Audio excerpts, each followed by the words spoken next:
बंधुओं, हम भी संसार में रहते हैं, आप भी संसार में रहते हैं, साधु पुरुष भी सब इस संसार में ही रहते हैं। पर भौतिकवाद की इस दुनिया में ऐसा कोई व्यक्ति नहीं जिसको किसी बात की चिंता ना हो। ऐसा संसार में कोई व्यक्ति नहीं है जो किसी भी बात को लेकर के पूर्ण रूप से प्रसन्न हो। किसी न किसी कारण से सब दुखी हैं।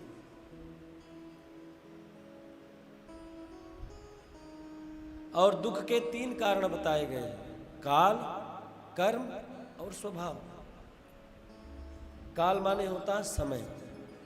कभी कभी समय ऐसा आ जाता है कि थोड़ा सा व्यक्ति को दुखित होना पड़ता है, वो समय वाली पीड़ा है।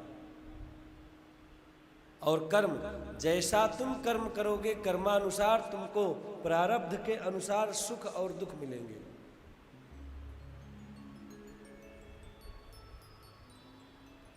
जो बात तुम्हें अपने लिए बुरी लगे, जो व्यवहार तुम्हें अपने लिए बुरा लगे, वो दूसरों के साथ नहीं करना।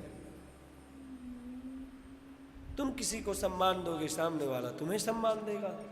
तुम किसी को प्रताड़ित करोगे तो सामने वाला सम्मान थोड़ी देगा तुम्हें। तो कर्मानुसार व्यक्ति प्रारब्धों को भोगने के लिए अलग अलग योनि में जन्म लेकर के आता है।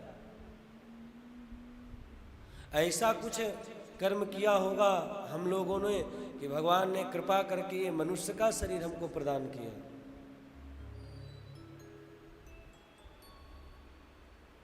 क्योंकि मानव का शरीर, ये देह बड़ा दुर्लभ है और कर्मानुसार ही व्यक्ति जीव जंतु की श्रेणी में, पशुओं आदि की श्रेणी में भी जाता है। वो भी उनके कर्म के अनुसार ही है, प्रारब्ध के अनुसार।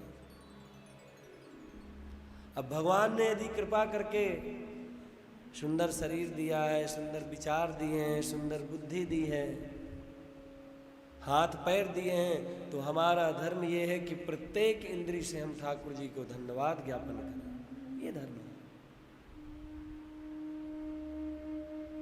तो जैसा हम कर्म करेंगे वैसा हमको मिलेगा, ये निश्चित है। और कई व्यक्ति ये सोचते हैं कि कर्म ठीक है, हमसे पाप हो गया तो हम पुण्य कर देंगे तो हमारा वो पाप खत्म हो जाएगा, तो ये भी गलत है। आप जो पुण्य करेंगे वो आपके पुण्य के खाते में जुड़ेगा, और जो पाप कर्म करेंगे वो पाप के खाते में जुड़ेगा। कर्म जो किया है वो तो निश्चित ही भोगना पड़ेगा, चाहे कोई भी हो। भगवान श्री राम के पिता दशरथ जी को भी कर्म ने नहीं छोड़ा, तो हम और आप क्या हैं? कर्म तो सबको भोगना पड़ेगा।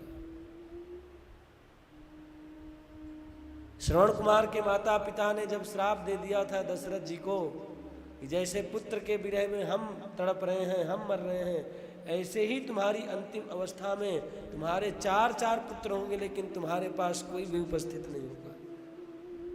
तो ये कर्म किसी को नहीं छोड़ता, प्रारब्ध चाहे कोई हो। और तीसरा है स्वभाव से दुखी होना।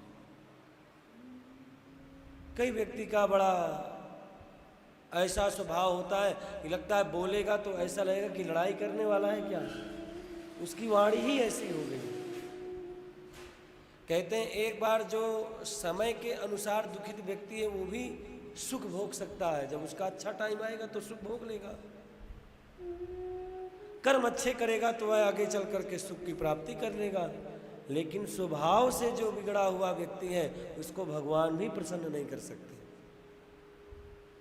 पर कहते हैं स्वभाव से बिगड़ा हुआ व्यक्ति भी यदि नित्य जा करके संतों के चरणों में बैठे, संतों की सेवा करे, सत्संग करे, नित्य कथा रस का पान करे, तो उसके स्वभाव में भी परिवर्तन आ जाएगा।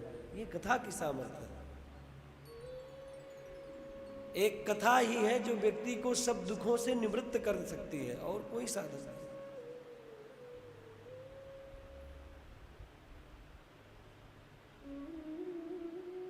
हमारा जो श्वास निकल करके चला गया है वो लौट करके नहीं आएगा, इसलिए हर परिस्थिति में परमात्मा की याद बनी रहे, ये प्रयत्न करना चाहिए।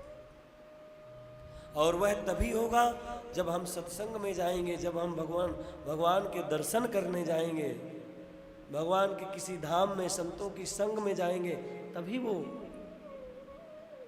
संभव है।